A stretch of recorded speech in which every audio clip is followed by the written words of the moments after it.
That's what we call a sack lunch. Nom, nom, nom, nom, nom, nom. What's up, everybody?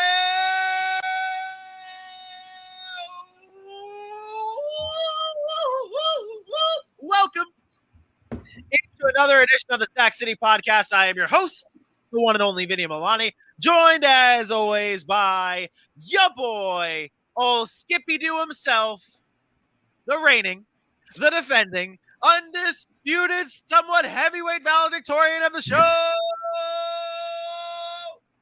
AJ Johnson. I caught up, everybody. Welcome to the show. Below him, we have my best friend in the whole entire world. He is Aaron, the Mukesiah Mukes. And to his left and below me, we have the smoothest voice in sportscasting. And when I say the smoothest voice in sportscasting, I'm not just saying that as a title. This man has a voice of an angel, an absolute angel sent from heaven to bless us with his throat gift. He is Dylan J.B. Kearns. Beautiful. May 30 here in the city. Episode 32 is about to be underway. We are breaking down the AFC West schedule. That's the Chiefs, Raiders, Chargers, and Broncos. Quite possibly the best division. Oh, look at AJ's face. Look at AJ's face. He's still trying to comprehend what came out of Vincent's mouth. He is so frozen. What's going into yours, Dylan? Jesus. Well, no, Jesus I don't know, sent JB. him down with. I do like how you two are matching, and if you guys are not watching us live on YouTube, well, first of all, you should. We're live every Monday, Wednesday, and Friday at 8 p.m. Eastern. But Dylan and Aaron are actually matching. It's quite adorable. Yeah, great show ahead of us. I can't go to AJ first. Dylan, how goes it? It goes. So I'll take AJ's line as he's gone. I'll say it goes because he always says it goes. But yeah, life goes on. We're living here 3 minutes into the show. I'm loving it, boys. It just couldn't be better. You know, we're just ready to talk some football, and I'll go with the cliche thing there, Aaron. I'm excited to be here. There you go. Aaron, how goes it? I'm good, man. I'm a little nasally. I don't know if you guys could tell through my voice, but I can hear it. I've been sick for a week now. Just kind of dealing with a lot going on in this area, a little head cold, but you know, I'm good. I'm ready to talk some football. AFC West, best division in football. Maybe not. Who knows? I have a lot to say today because I'm coming at some of you. I had the fortunate advantage to see everybody's records already. And I have a problem. I have a problem with a couple of your guys' standings. So it'll be fun, but I'm excited. And, you know, we'll get AJ back in here, and I'm sure I'll have something to say to him as well. Oh, boy. Well, while we wait for AJ to get back in here, we are going to dive in to the top stories this evening, kicking things off with Jadeveon Clowney re-signing with the Cleveland Browns for a 1-year, $11 million deal, keeping him in Cleveland. This move, I mean, this was a long time coming, I feel like. I don't think there was any other place that Jadeveon Clowney wanted to actually go to except for Cleveland. And Aaron, you actually brought up a stat to me earlier today that really just guaranteed Jadeveon Clowney being a success in Cleveland. It's an impressive number. Yeah. I not only did I bring it up to you, but I also posted a little trivia on TikTok today that asked people to guess the player. And for those of you that are watching live that were on my TikTok or haven't been yet, I'll give you the answer. It's Jadeveon Clowney. He ranked 4th in the NFL in 2021 in pass rush win rate. First on that list was Myles Garrett, who happens to be his teammate. Cleveland brings him back this year. He had 9 sacks last year. To me, by far, had his most productive and best season as a pro in 8 years. And that could be attributed to being on the other side of Myles Garrett. It could be on a talented defense like Cleveland, but Cleveland taking another step to ensure that their defense is locked and loaded for the 2022 season. And if Deshaun Watson comes back, man, that team is now the people that said this a couple years ago. Now you can say it, man, that team is scary. Yeah, it is terrifying what's in Cleveland now with that defense, how good that is, and now this new look offense led by Deshaun Watson. It is dangerous. There's one other story, though, that came out of the AFC North, their rival in Baltimore. And really, I can't do this top story. If you followed us from long ago in our rough cut days, AJ's got this shirt on and he's frozen with it. You can clearly see it. He's not going to move anytime soon. You can clearly see the rough cut sportscast shirt. If you followed us back then, you saw one of our episodes where we rank the top trios in the NFL. And it's a sad day because one of those glorious members of the trios retired. Dylan, take it away. Yeah, it was Mr. Sam Cook, the longtime punter of the long time Ravens punter. There it is. I mean, that guy could just bomb footballs. I mean, you talk about one of the league's best punters, and everyone talks about Justin Tucker and how Devin Duvernay's flashy. Those were my trio. The special teams trio in Baltimore was something that should be admirable. I mean, it was absolutely astonishing watching them just as a unit every single year just dominate. And Sam Cook, he'd put balls inside the 10, just put it perfectly in there. And Pat McAfee would make him proud. The air yardage that he gets there and all that good stuff. This was one of the league's best punters. And it's a sad day because they came in at 9th on my top trios in the NFL. Sam Cook, Justin Tucker, Devin Duvernay. Duvernay didn't have the best year last year, so that one probably wouldn't be a trio this year. But I mean, Sam Cook was an absolute beast. One of the best punters in the game, in the league, and no longer. So happy retirement, kid. And he'll be in Cooperstown. He'll be in the Hall of Fame in Canton alongside Mr. Justin Tucker and maybe a Devin Duvernay if he turns it up. Yeah. He played the most games. He played quite a lot of games to the point where retiring at age 39, he had more games than Terrell Suggs, Ray Lewis, and he was actually the punter during the Jonathan Ogden days, who is now in the Hall of Fame. So Sam Cook has been around for quite some time. One game. I think he missed one game his entire career, if I'm not mistaken. But, fun fact about Sam Cook, which we don't talk about punters a lot, he actually did revolutionize the way the football is now punted by many punters around the league. Matter of fact, Johnny Hecker named one of his punts the Cook. Because of how he switched it up. He created this knuckleball. He created, they call it a golf swing. He knows how to draw a ball. He knows how to fade a ball. He did a lot of different things to create spin, to create movement, to make it harder for guys like Antonio Brown when he was with the Steelers to return and catch punts. So again, things that we don't talk about a lot, things that aren't covered. But if you ever do some deep research into Sam Cook, you'll see the kind of way he revolutionized the way the game is played as far as punting the football. And to Dylan's point, that's why he'll be in Canton. Yeah, one day. Baseball's on my mind, kid. Trivia bonus here. There's only one other player now remaining from the 2006 NFL draft class. Now that Sam Cook is retired, who is that one player remaining? From the 2006 draft class? From the 2006 draft class. Go. Anyone can go. Is it Matt Ryan? It is not Matt Ryan. No, Matt Ryan wasn't drafted. He was drafted 2008. 8. Oh, my bad. 2 years off. My bad. It's my boy. It's my boy. Mercedes Lewis? Mercedes! That's the way you make a comeback, baby. It's the way you make a comeback, baby. Hey, he's the last remaining player from the 2006 NFL draft. Wait. You said player. What? I'll let you figure that out. I'll let you figure that out. That's just disrespectful. I don't appreciate you disrespecting my boy. I'm on Vinny's side here. Well, yeah, damn it! I lost. Now that Dylan's on my side, I lost. Damn it! It's over for you. No, it's okay. It's 2 versus 2. It's a tie. You guys, no. Anybody that's on your side. And we've officially spent way too much time on Mercedes Lewis.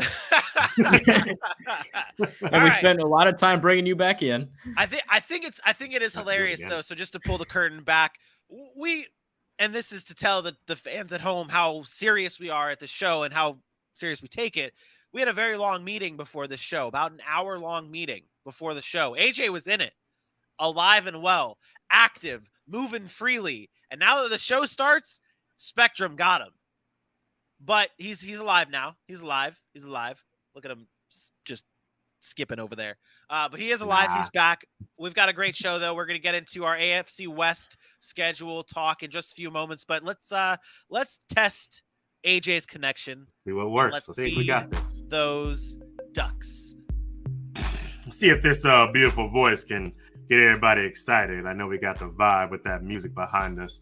And there's always a vibe when you go to the Sac City Pod on Facebook, Twitter, YouTube, TikTok, and the IG, the Instagram. We stay live all day, every day. We got so much content because we learned content is king, and that's what y'all want. It's about to be the dead period of the NFL, but not here at Sac City. This city is always live, so make sure you hit those likes, hit those follows, subscribe, share, tell, spread the word at Sac City Pod on Facebook, Twitter, Instagram, YouTube, and TikTok. Guess what? Your boys are back in town. Sac City, baby! There it is. There it is. And be sure to, if you are on our social media pages, interact with us. Let us know what you think of the post, the video, whatever it may be. Let us know your thoughts. Interact with us. Interact with other fans like yourself. Let's be sports fans on the Sac City social media page.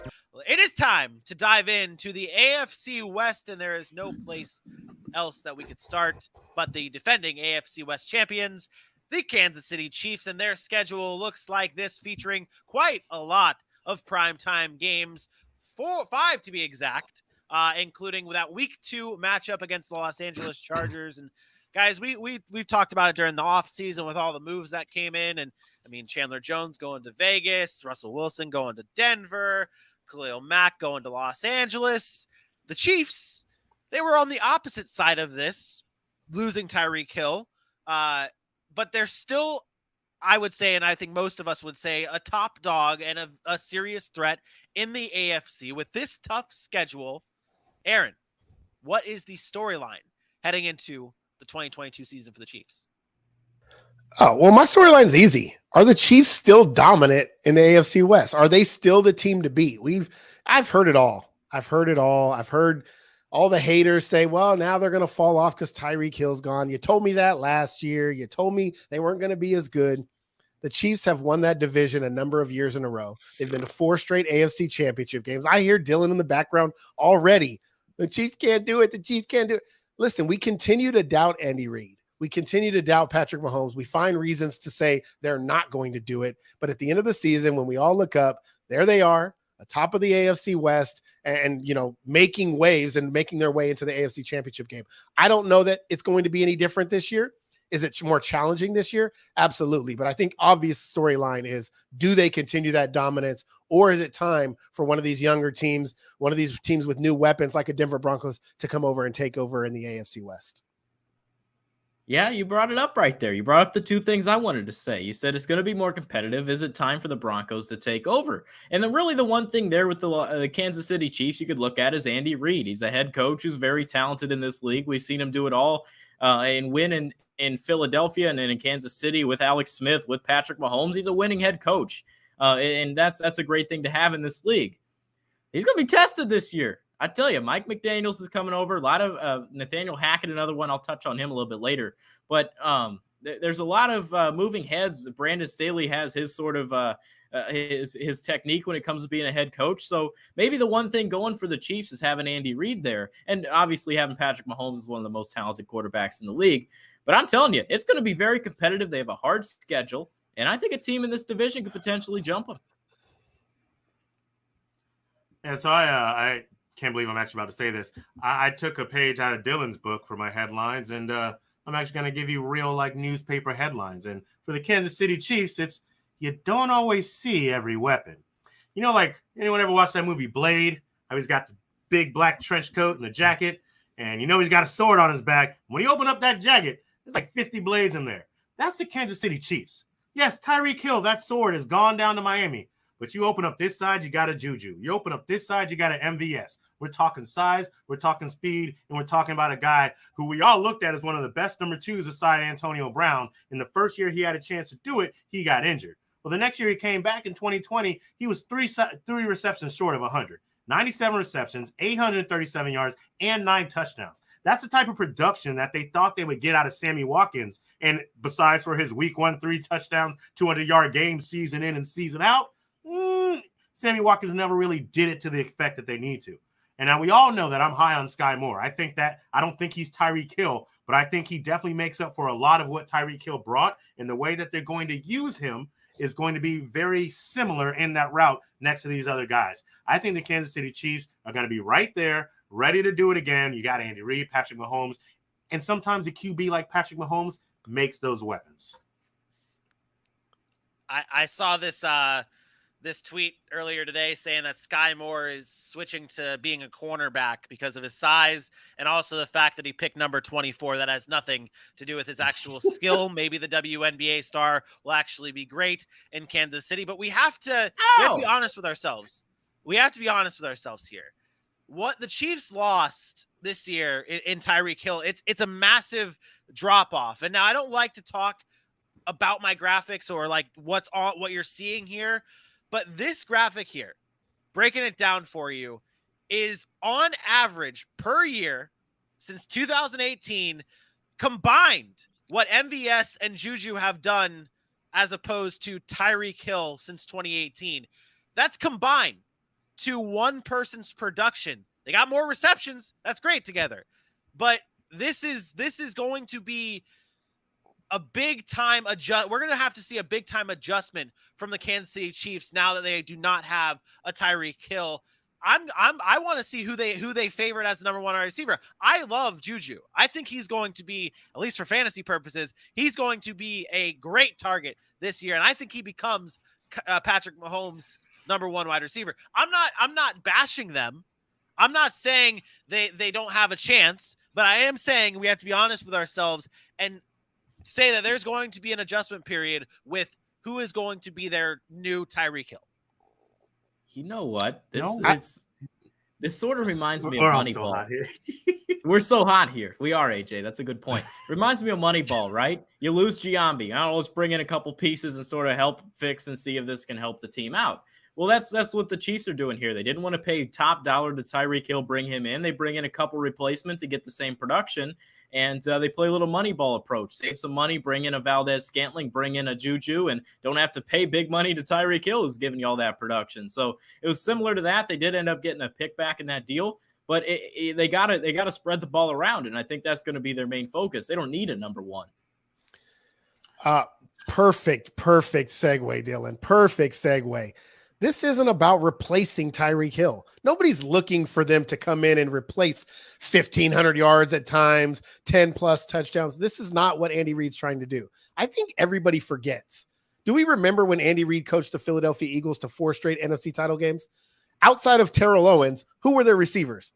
Freddie Mitchell, Todd Pinkston, like these guys that have no business even being on an NFL football field for the most part, but they were productive. Why were they productive? They had a really, really good quarterback. They had a great head coach, and they found ways to get them involved with a short passing game, which we saw. Vinny says an adjustment period. I don't think there's an adjustment period. I think Andy Reid saw what teams did to them last year, taking away the vertical threat. So they said, you know what? We'll go get a bunch of very good underneath receiver in Juju Smith-Schuster, who worked in the middle of the field with the Ben Roethlisberger. We'll get a guy that is strictly a vertical threat in MVS, and we'll go get a guy who has electrifying speed and playmaking ability in a Sky Moore. And those things combined will allow us to move the football in ways early in the season we couldn't do last year because we had no way to get Tyreek Hill over the top of a defense. When you have an elite quarterback like Patrick Mahomes, you have an elite head coach who knows how to scheme offense, you don't need Tyreek Hill. And I'm not saying that he's not a great player, but you find ways to run your offense in different ways. And they still have the best security blanket in all of football, and his name is Travis Kelce, and the greatest quarterback in all of football right now, the best quarterback, I should say, not greatest, the best quarterback in all of football, and Patrick Mahomes. I agree. Let's not act like when every time we talk about a Patrick Mahomes, he's not being compared to an Aaron Rodgers. When Devontae Adams wasn't on the field, yeah, we had the Allen Lazards, but MVS was always poised to be the next guy to step up and have a pretty decent game. And he's going to be used a lot more frequently in Kansas City than he was used in Green Bay. And then when you talk about Juju, I mentioned it was injuries. I mean, if we had saw 4 straight years of production and then you can give me those same numbers, I'd be talking different. But when he's on the field, with a noodle arm Ben Roethlisberger, with a Duck Hodges. He's found ways to show some sort of production, and that's not with a young stud like Patrick Mahomes. I said this. You lose Tyreek Hill, you probably lose 2 wins. I would bet at the very least on a bad week, MVS and Juju Smith-Schuster gets at least one of those wins back, and now you're talking about a 12-5 team. I think we've talked about this before, and I was not saying that the Chiefs are going to be bad now that they do not have Tyreek Hill, and I agree with all of your points here. I think, to me, and this, we've talked about this with like Devontae Adams and Aaron Rodgers, like we talk about MVP, it comes down to the quarterback, and when you still have Patrick Mahomes there, you're not going to be able to, you're not going to see that much of a difference. And like I said, I love Juju this year, and I think that the Chiefs are going to be very good. Let's take a look at our standings here, and this is it. I mean, no one's thinking that the Chiefs are going to be bad this year. 12-5, 13-4, 11-6, and 12-5. The only question of the standings for what the Chiefs have going on is, Dylan, you have one less win than the average for the Kansas City Chiefs here. Where does that extra loss come from that maybe people are thinking, oh, they're going to win this game? Yeah, the Kansas City Chiefs, looking at their schedule, perfect timing, my guy. You look at it right here. So at the bye, I looked at this earlier today. I thought Arizona, that's going to be a loss off the jump. I think they drop. I think they lose one of these week 17, week 18 games. I don't know if it's Denver or Vegas, 2 divisional opponents. I think that is where they end up dropping that game. I don't know who it'll be, obviously, but I think it's Denver and Vegas. I do like Andy Reid in September. The guy wins football games. September, October, he starts these seasons hot, but I do think they lose week. You weren't 1. saying that last year when he didn't start the season hot. What? You weren't saying that last year when they didn't start the season hot, when you guys were all saying that the Chiefs were done. No one said that. Whoa. Don't make me go get out the old rough cut stuff. Aaron every week, no. Every week, every single week. You used the wrong word. That's just disrespectful. Every single week. Who came on the show and had to calm you guys down? That's fine. You can say that. You can say that, but do not put words in our mouth and say that we said the Kansas City Chiefs were done. No one on this show said the Kansas City Chiefs were done, okay? I believe one person did. I believe one person did. Okay, maybe Dylan did. Maybe Dylan did. I don't remember that. I just know from where AJ and I were both. Person said, yeah, that's not true, because there were people on ESPN and them telling you that the Kansas City Chiefs were done. There were people out there that did say the Chiefs were done. They were disrespect. That's just disrespectful. No one should have said that they were done last year at that point. My interesting thought here is, I asked Dylan where that one loss came from that a lot of people might not have had. And you kind of rolled over it to talk about that week 17, week 18 matchup. Because I have them beating Denver in week 17 and then losing to Las Vegas in week 18. But you skipped right over the fact that you think they lose to Arizona week 1. That's I have a win for Kansas City there. That's without D-Hop for Arizona too. Well, to be fair, I don't think that's one where you're talking about rolling over or not rolling over. That's a tough game. It's on the road. It's the home opener for a team, and it's against a good football team who was in the playoffs last year. So if somebody wants to take Arizona against Kansas City, I don't have an issue with that. Right. I think I'll tell you where my losses are at, since I have them in front of me. 5 losses on the season for Kansas City this year. I think they go 12-5. I think Indianapolis at Indy week 3 is going to be a tough game for them. I think that's a loss for them. I have I'm not sure what week it is, but I have at LA against the Chargers. I have at Denver against the Broncos on that Sunday night football game. And then I have the last game of the season against at Vegas. I think those are the games I'm looking at the most. And I'm not sure if that was 5, but Tampa Bay as well. So those are my 5. I have them all on the road being losses. I think they win their home games. They're a very good home football team. I think 12-5, 11-6, 13-4, if you want to stretch it one way or the other. I think that's where they're at. But they're not going to lose this year. I don't think they lose to bad teams this year like they lost last year. I think that's the difference. I think they learned last year how not to take those games for granted, how they can't just walk in and get a win. And I think that's the difference we see. They're going to have tough games. They're going to lose to some good teams, but they'll beat some of those good teams, and then they'll beat all the teams that they're supposed to beat. Yep. I battled with that Indy game a few times. That was one that, I looked at and I was like, it could easily be a loss.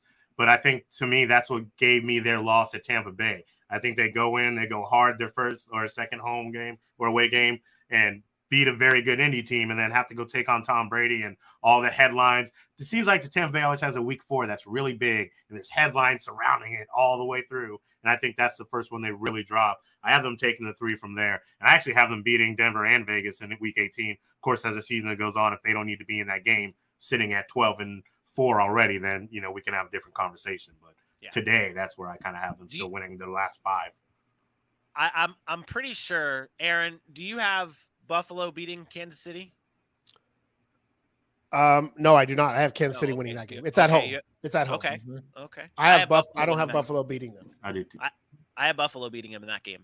Yeah. I think that the revenge game. It was that coin flip that everybody wants to have, and to me, those are probably the 2 best teams in the AFC, and unfortunately, they're playing in Kansas City. So if it was in Buffalo, I'm probably taking Buffalo. But those 2 teams are so close to me that I'm going to go with the home team. Okay, fair enough. So that is the Kansas City Chiefs and where we think they all land. The next team on our list is the Las Vegas Raiders, and their schedule looks like this, including 4 primetime games. One week 5 against the Kansas City Chiefs on Monday Night Football, a Thursday night matchup against the Rams, a Sunday night matchup against the New England Patriots, where I'm going to assume that we all have Las Vegas beating New England on Sunday Night Football, and then finishing off with a Thursday night matchup against Pittsburgh. I have one little question. This has, none of you guys might be prepared for this. I'll send it to you, Aaron. Week 15 and week 16, they have a Sunday night game and then a Thursday night game.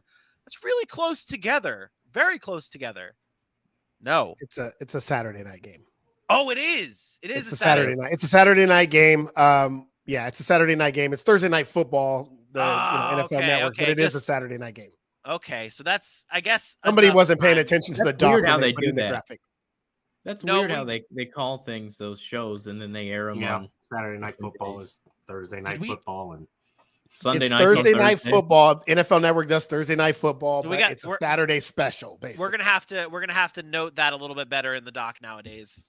It has the Thursday night tag on it, and I put the Thursday night game on it. I did not. I told you. I know that we discussed. Okay. Anyway, either way, let's talk about the Raiders. Let's talk about the Raiders schedule. Now you got to come up with a different question. Yeah, I'm gonna go to Dylan and try and bury what I just messed up with. Dylan, Raiders schedule looks like this. What is their storyline heading into the season? New beginnings, right? No more John Gruden. No more off the field issues that took place last year. There were a lot of them. A little bit more unfortunate than some. But I mean, right now you bring in a new head coach. You got Josh McDaniels. You bring in who you want. You get Devontae Adams. A lot of fresh starts, new beginnings here for the Raiders. And last year they were a good football team. Made it to the postseason. Derek Carr played some good football for them. You bring in a Josh McDaniels, and we saw McDaniels when he got to Denver, the way he instilled his culture was he traded his star quarterback in Jay Cutler. So that was a different move by them. They decided to elect to stay with Derek Carr here. They bring in Devontae Adams, and it's new beginnings for them in a tough division, but I think that's the one headline you look at. New beginnings, can they work? Can all these new faces come together and build something special in year one? Yeah, Dylan got in the doc after me and was like, wow, AJ's really killing it with the headlines. I'm going to just do what he's talking about. No one's going to notice because I'm going to go before him every time. It's cool. My storyline is what way does McDaniels go? Does he try the Patriot way again because it worked so well for him in Denver?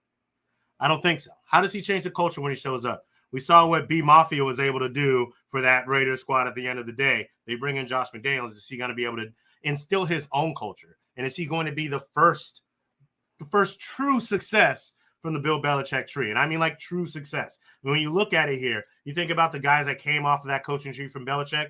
Romeo Crennel, 32-63. Eric Mangini, 33-47. Bill O'Brien has a winning record of 52-48, but even he tried to fly too close to the sun and be the Bill Belichick GM, and now D-Hop is in Arizona, and they got like a second-round pick for him. I won't say anything about Brian Flores. I think he was fleeced, and I think he had the potential to be the next one. Even Matt Patricia, 13-29-1. So coming into a good team with the quarterback that they just gave another franchise contract, bringing in Devontae Adams, fixing that secondary, Is he going to be able to instill a culture that is going to allow his scheme to work, allow his offensive mindset to work, and allow them to be good in a conference that everyone still got better when they got better as well? Yeah, my headline's simple. It's coming from Derek Carr. I'm Derek Carr, and my headline is keep sleeping on us. I think a lot of people, I think the consensus is right now the Raiders are the worst team in this division, which I think is unfair because they were the only other team besides Kansas City to make the playoffs last year, and they improved arguably just as much as everybody else in this division, adding a Devontae Adams, adding a Chandler Jones. They've added some depth at the running back position with the Josh Jacobs. They got Zamir White in the draft. They went out and got offensive line help and Dylan Parham. To me, I think the Raiders are a prime position to shock a lot of people this year. And I think it's going to start the exact way they want it to start. I think they start slow. I think to start the season, you're looking at a 3-2 football team, maybe a 3-4, 4-4 football team. And then once their bye week hits, after that, when they get to Jacksonville, I think they turn it on. I believe I have the Raiders winning 7 out of their last 10 games. I think that Josh McDaniels is going to do it right this time. He's much more mature. He's much more experienced. He's been able to see how the NFL has changed. And let's just be honest, he was young in Denver. He didn't know what he was doing. And that experience is going to help him now that he goes to Las Vegas. To me right now, the Raiders are in a very, very good situation because they don't have high expectations because of all the talent that's in the AFC West. Doesn't matter how much they did. Everybody still sees them as the worst team in that division with the worst quarterback in that division. And I think that's the perfect spot for the Raiders to be in. What is actually your record to start that season? What, like before the bye, what is Vegas's record for you? I have them losing to the Chargers, beating Arizona, beating Tennessee, and beating Denver, but then I'm having them losing 3 straight. And yes, that includes the game against Houston coming out of the bye week.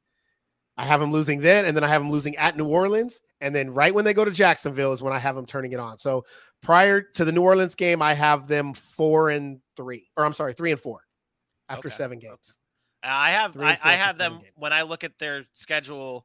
I have them beating. Let's see, I have them go. I actually have them going 2-2 before their bye week. That's what I have them going. That's strange. They play 5 games. Yeah, right. I was like, that's not math. He doesn't math well. I looked at it quick, went back to the graphic. You have them going 3-2. I have them going 2-3. Correct. I'm sorry. No, I actually have them 3-2 as well. So yeah, math is hard. Math is very hard. This is what our standings look like. AJ, you are the lowest at 9-8. Dylan and Aaron both are 10-7, and I have them at 11-6. Vinny, I'm gonna say it now. I was gonna wait till we got to like the Chargers and stuff, but you're crazy, bro. There is no way 4 teams in the AFC West are winning 11 games. Yeah, I honestly I did this and I was like, man, like I'm trying. This is too much. Like it's too much. They're all good. They're all good, but not only do they play each other, then they have to go play an NFC West, which is also a little bit better of a division compared to some other divisions. I was looking at it too. So, I mean, are my wins wrong here? I have them beating the Chargers. So, like in the NFC West, and I looked at this and I was very upset with myself and I tried to change it. I only have the Rams beating one of these AFC West teams. Like I don't have any of the NFC West. I think I have the Raiders losing an extra game to like Arizona or something, but I don't have anywhere else a win for an NFC West team. And I felt bad about it. And I was like, but these teams are that good. I feel like these teams are that good. And really, I don't think San Francisco is that good. I don't think Arizona is that good. Like, and by that good, I mean I don't think that they're on the same level as what the Raiders have. I'll just say this when we talk about schedules. It's hard, right? Because at the end of the day, we all look at these games and we think who they can win, but we all know there's going to be crazy games. Yeah. And you just named 2 playoff teams from last year and said that you don't think they're that good, which is in the NFC, which is a weaker conference, which is crazy to me. But that's why most people, you talk about a division like their own in the West, you have to say they split. Yeah, it's hard to. Nobody can really look down these schedules and say, "Oh, Kansas City is going to beat this team twice. Denver's going to beat this team." No, they're going to split. I don't. That's the thing. I have most of them splitting in this division, and then just not losing to anybody else. and then just not losing to anyone else. That's what I ended up doing out with. I didn't have them losing to anyone else just because that's how good. Sure. That's how far ahead I think of the Raiders and the Chiefs and the Chargers and the Broncos here. It's just compared tough to though, Vinny. everyone else. They like the Raiders go at New Orleans. That's a tough ass game. They go at Pittsburgh. They go at like these places that they're playing these teams It's that may funny. not be great, or How maybe they dare are, you? but they're on the road. Are you looking at what I have? Because I have them losing to New Orleans and losing to Pittsburgh. You should. Both That's who I those have them games. losing to. But that's what I'm saying. I have them. So once to the Chargers, once to the Chiefs, once to the Broncos, at New Orleans, at Pittsburgh. That's 5 losses right there. At the Rams, that's 6 losses. They don't lose any other game on their schedule? I don't think so. I don't think Indianapolis has to travel to Vegas. I don't think so. That's The Houston happening. game. The reason I said the Houston game is because that's a letdown game. Every team is. has You're that right. letdown game. It's a matter of do you pull that letdown game out? That's the letdown game I have them losing. It could easily be Indianapolis. It could easily be one of those home games. I gave them a letdown game, and that was Tennessee in week 3. I don't think Tennessee's that good. And we've talked about on this show.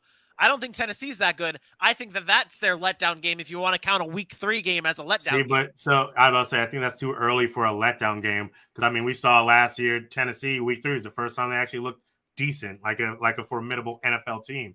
I mean, so I think where mine got there, because you mentioned I had the lowest, I actually do have the Chargers sweeping the Raiders this year. And I do know they got better. But we talk about Dylan Parham coming to the Raiders. I still don't think that's enough from where the Raiders' offensive line used to be to now go against a thinking that they're going to be healthy Joey Bosa, Khalil Mack, and that front 7 on top of what that secondary has to boast. And I know it hasn't happened. I know the Chargers haven't swept the Raiders since 2018, but they've only been getting better since Justin Herbert's gotten there, and I think that continues. So I don't think – I mean, as easy as it is to know that there should split division games, I don't think it's out of the realm of possibility for a team that we, again, have said has gotten better on offense. Now they've locked down Mike Williams again. They got another bookend tackle. They've addressed a lot of their issues. I just think they're a much better team. How do you gauge, like, so this is always my question, people. How do you gauge a division opponent and assume a sweep? Because it doesn't matter how good the Chargers are and how bad the Raiders are. It's the Jacksonville Colts thing. Like, or right? It didn't matter how bad Jacksonville was. When they play the Colts at a certain time, that game's going to be tough, and they're always find ways to win. So how do you then predict sweeps within a division? Look at the AFC North here. Look at the AFC North. I mean, the Bengals boat raced the freaking Ravens twice. Boat raced them. Kick their ass. But nobody's do you predict that? That's why I always say no matter what, when I go to do season predictions, I'm predicting a split. Now, maybe it's on the road, maybe it's at home, but I'm not predicting any team unless it's significantly. They've shown me over the course of years that they were a Super Bowl contender, that they're going to sweep somebody. For instance, if you want to say the Chiefs sweep somebody, hey, more power to you. They've been in the AFC Championship for 4 years. Chargers haven't made the playoffs. They don't say it about the Chiefs. Because they want. No, because the Chargers have not been to the playoffs. I understand that, and that's okay. But at the same time, we know they should have. We saw the letdown games. That's my point. To answer your question, I gauged this on the fact that I do believe that they, being Justin Herbert, being those wide receivers, being Brandon Staley, learned a lot from their letdown games last year, because there were games that they lost that are inexcusable. I don't think Brandon Staley has to look at the way – I'm not saying he's going to change his entire mentality, but I think he knows better now than I'm Brandon Staley. It's 4th down, and we're going to go for it on a 17 because I'm Brandon Staley. You can't get away doing that season after season, number one. And then number two, I am just thinking about how unpredictable the NFL is. And so if it's predictable to say that you're going to split a division, well, then why not take a flyer this early in the offseason and see that a close game with the Raiders. You could have ended the whole argument with that. So you just said you're just taking a flyer is what you're saying? I guess I'm sorry I used the word flyer, but I believe it. This is now AJ's excuse here for when he predicts something wrong and it comes back to him and he's like, "Oh yeah, I was just taking a flyer on it. It's okay. It doesn't mean anything." I want to push forward here though and give a shout out to everyone in the chat right now. It's absolutely buzzing between Squid, Our new viewer here, new in the chat, welcome to the chat. One Nation Underground. Sherm's in the chat. Bailey's in the chat. We appreciate everyone buzzing here, talking about the Raiders. We're going to talk about the Chargers in just a few moments, so Squid's going to be very happy. But we're buzzing. We're rolling. We're live. People are downplaying the Raiders. Just got to stop it. We do this every time because they have a poor history of winning. But as poor the Raiders have been, guess what? The Chargers have been just as poor. The Broncos have been just as poor. A difficult three-point game at the buzzer is not me saying, "Oh well, the Raiders suck." That's saying they got in a tough game in a dogfight against a division opponent. I'm not just talking about you though. I'm just being in general. They're being dismissed. Hey, hold on.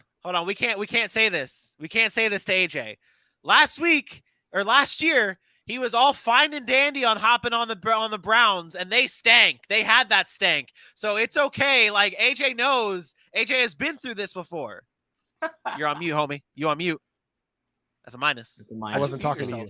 I wasn't talking. That's a double minus. my computer is legit about to die, and I'm yelling at my wife to bring me my charger. It's in the couch. Hurry up! All right. Well, while you're doing that, let's move on over to the Los Angeles Chargers. We got two more teams to take care of in the AFC West. Again, if you are new to the show and you're just joining us for the very first time, we're the Sac City Podcast live every Monday, Wednesday, and Friday on YouTube at 8 p.m. Eastern time. And all of our clips are there for your viewing pleasure. So please subscribe and share. The Los Angeles Chargers are next. Their schedule looks like this, including 5 primetime games. The one big one, the Thursday night matchup against the Chiefs, then Denver, San Francisco on Sunday Night Football, the Colts on Monday night, and the Los Angeles Chargers on what could be a Saturday night game. I don't know. I don't know. Or the Rams. It could be on Saturday night. I don't know. Aaron, what is your storyline here for the Los Angeles Chargers heading into 2022? Are we looking at the same old Chargers? I mean, really, that's what it boils down to. Are we looking at the same old Chargers that everybody has high hopes for, that everybody looks at their roster and says that's one of the most talented teams in the NFL, and then similar to the Arizona Cardinals, they let us down? Look, I'm a huge fan of Justin Herbert. I'm a huge fan of Keenan Allen. We all know this. Mike Williams on the outside. They added Khalil Mack. They go get, J.C. Jackson. Derwin James is one of my favorite safeties in the league. Talent all over the field. Joey Bosa. This is the same old story. And I hate to compare it to my Dallas Cowboys, but it's very similar. We talk year after year about how talented the Chargers are, and year after year they find ways to lose. And, people are going to say this year's different because of everything they did. But last year was supposed to be different after Justin Herbert's rookie year. And guess what? They were fighting for a playoff spot and fell short. Is this the same, or are we looking at something completely different now?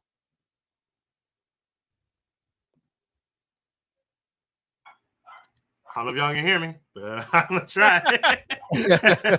I'm assuming you can. We can hear you. We can hear you, but you don't match up. I'll go to Dylan next while you figure that out. Hey, Dylan, what is your storyline for the Los Angeles Chargers? Yeah, once again, if I was writing for the LA Times, my headline would be, "Can the Chargers win with the Staley way?" And AJ alluded to it earlier when he talked about the way that Brandon Staley is aggressive and goes for it on 4th downs and all the good stuff that goes into whatever he does when it comes to his coaching style. He's just an aggressive head coach, a riverboat Ron type when it comes to just grinding out games and just not sending the punter onto the field. If you're close, you're going to go for it. And I think that's the one thing. Can the Chargers win in that way? It's a tough division. We mentioned it's a tough schedule for them. And I mean, this, Can they win with that factor? The way that Brandon Staley coaches this team is definitely questionable in the football community, and they just got to find a way to start winning those games. And I mean, you look at the schedule; it's tough, and just something Staley's got to find a way to do. Yeah, it is a very tough schedule, and I mean, like, that is, I feel like the layup storyline in this AFC West is like, are the Chargers for real? Can they actually put up or shut up with this? And I mean, the AFC West is extremely tough, so it's going to be hard for them to do. I think it's funny though that we have Bailey in the chat saying, who upsets the Chargers, if anyone? Are they a team at this point where, like, it wouldn't be a surprise if like someone upsets them. Like I feel like if let's see. Wait. I think it's funny. Bring up that schedule. How many of those games, if the other team that they're playing won, is an upset? Because I see 2. Or I'm sorry, 3. Jacksonville, Houston, and Seattle. Or in Atlanta, I guess. So 4. So 4, and those are all at the beginning of the season. What about first Miami? 9 weeks? No. Why would that be an upset? On the road, all the way traveling all that way. Miami. I mean, if you want to take it as like favorite, like Vegas style upsets, fair. But Miami Dolphins, which we're going to talk about later this offseason, people are talking very highly of them. They just got Tyreek Hill. They've done a lot. Look, what it really boils down to is, you mentioned it, the schedule's so tough that I will tell you, 8 weeks in, everybody's going to love the Chargers. They're going to be 7-1. I think that's what I have them. 7-1 if going into their bye. Yep. They'll be 7-1 coming out. They'll have a bye. They'll come out 7-1. Yep. And everybody, they'll be flying high.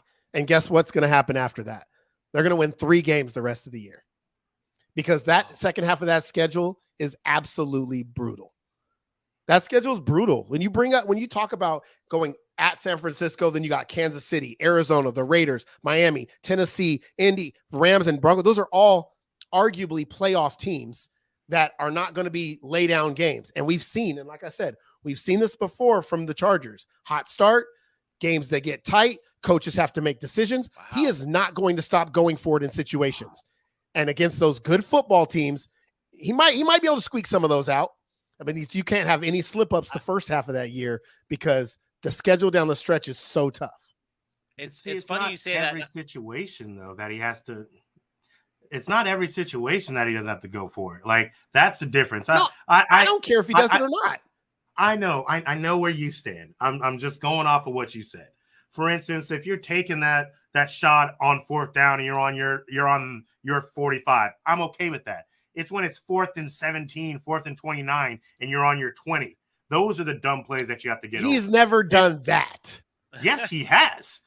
No, he has not. Full draft. He did it twice late in the season. He's never gone for it on 4th and 17 on his own 20. It was 4th and something dumb on like his 12. Stop. Just go stop. On his 12. They went ape shit over this on the pundits. It was not 4th and 17 or 4th and 20. That's a big difference between going forward on 4th and 3 or 4th and 6. 4th and 17 is damn near an impossible thing to convert. It was like 4th and 12, bro. I will find it and get it to you. Anyways, I think that's go ahead, Vinny. No, I'm wrapping it up. So if you have words to say, continue. We're not letting you wrap it up. We're still talking about the Chargers. It's cool. I disagree with you basically on where the Chargers are. I mean, I don't believe based on what team anymore. I don't look at the team anymore. I'm kidding there. Based on what? Based on what, bro? Come on, bro. You're saying a lot of words, but you're not giving any substance. Based on what? You don't let me damn talk. Actually, hold on. Pause. Time out. Oh, go. Oh, there we go. Okay, based on what? Go ahead. Okay. All right. So I don't think it's right for us to look at this team and think that they are going to continue to stay stagnant. This is a team, when they let Phillip Rivers go and they started anew, they have a young core that is getting better by the year. They have learned from their tribulations, I would assume, at this point in time.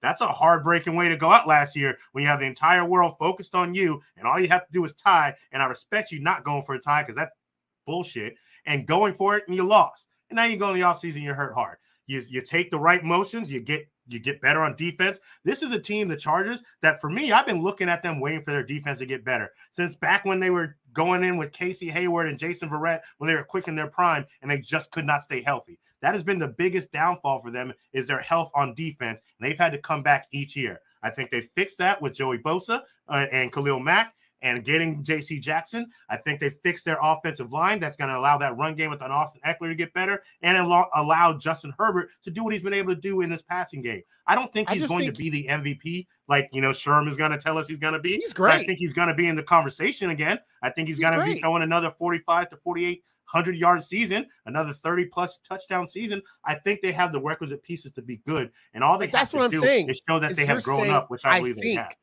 You're saying what else do we have to go on right now? We have the past 2 years with basically this same roster. That season is over. the Derwin James, the Joey Bosa's, they were healthy last year. Guess what? They had the worst defense in the NFL.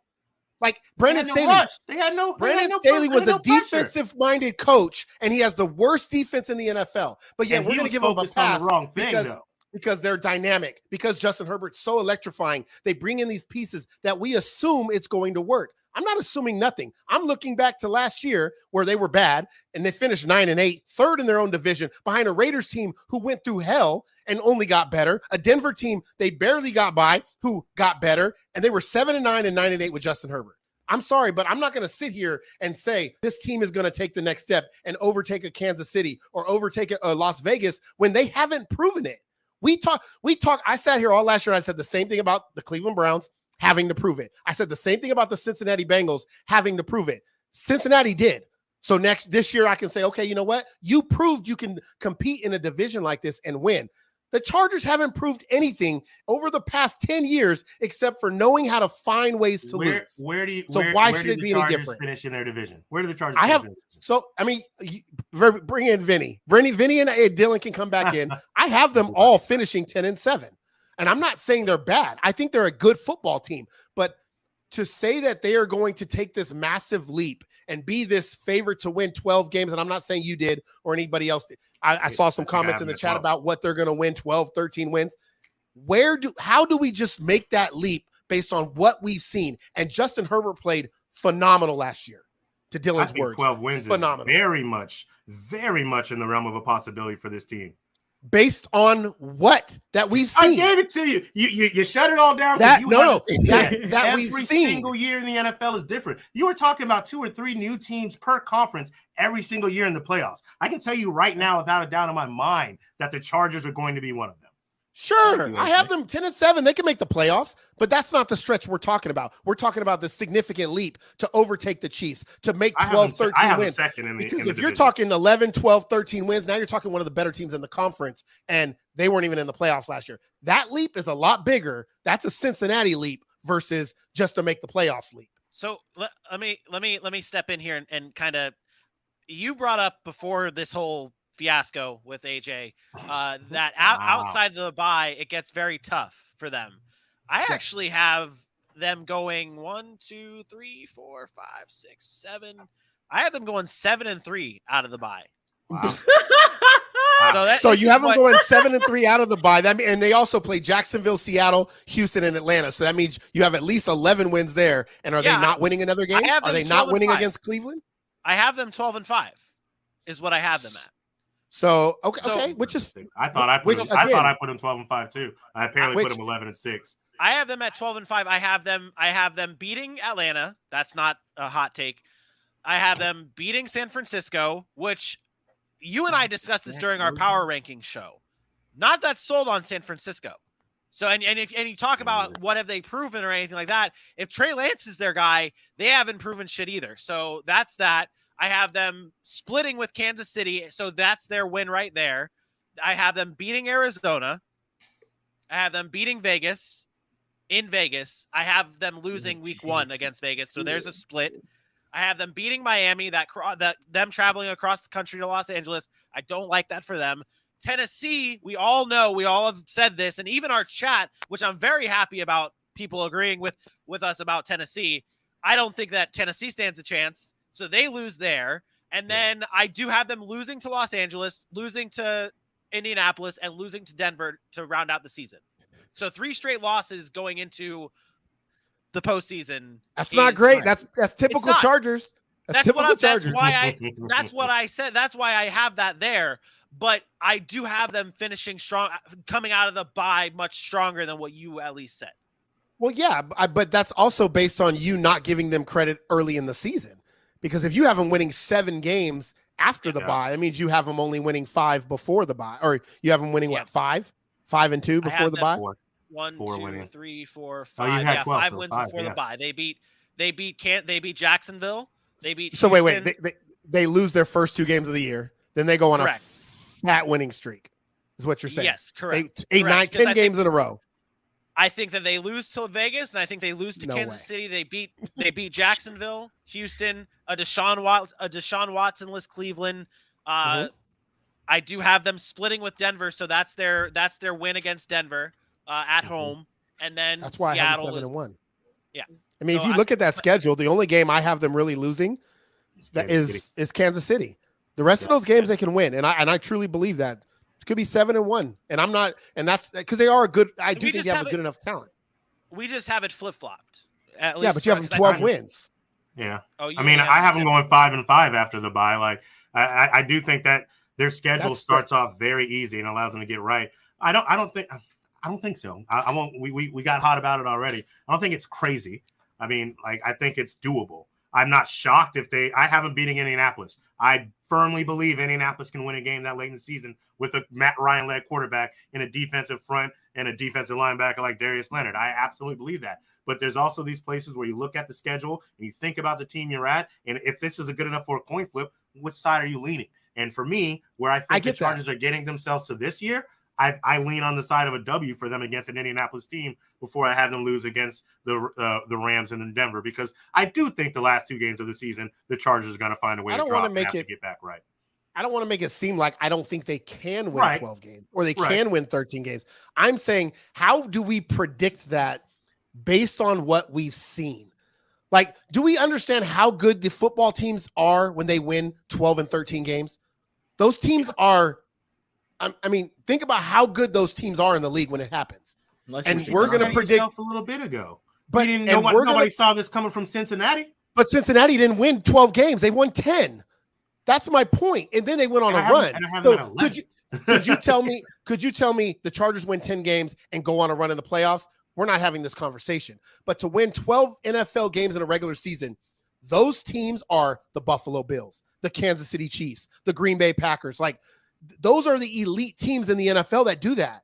I don't know how we look at the Chargers and what they've been and what they've done and say that's that team, especially in the hardest division in football when we haven't seen it before. That's all. Not saying it's impossible. I just don't know how we predict that.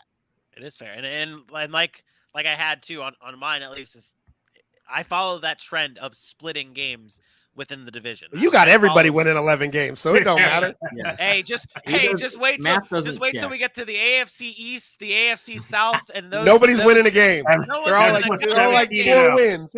Yeah. Well, it's hard. I actually did have to go back and alter my Rams results from what I had, because I'm pretty sure I gave Vegas an extra loss. Which is funny that I gave Vegas an extra loss that I originally had them winning on our AFC or NFC West show. So that's that. Dylan, do you have any thoughts on this before we move on to the Broncos? I've enjoyed it, boys. I could have popped popcorn for that segment. I mean, honestly, that was amazing. Great. I'll help you move on, host, because Aaron just shot you down. I know you wanted to move on about 10 minutes. Great. Yeah, we're gonna move on to the Denver Broncos in just a few moments, but we do have to say goodbye to our Belly Up TV viewers that have tuned in from start to finish. Just want to say, okay, Dylan wants to laugh. Goodbye, Belly Up viewers.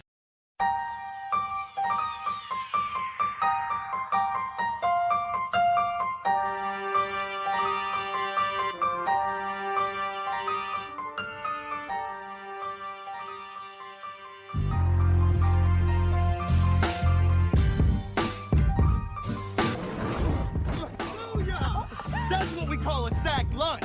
Nom, nom, nom, nom, nom, nom.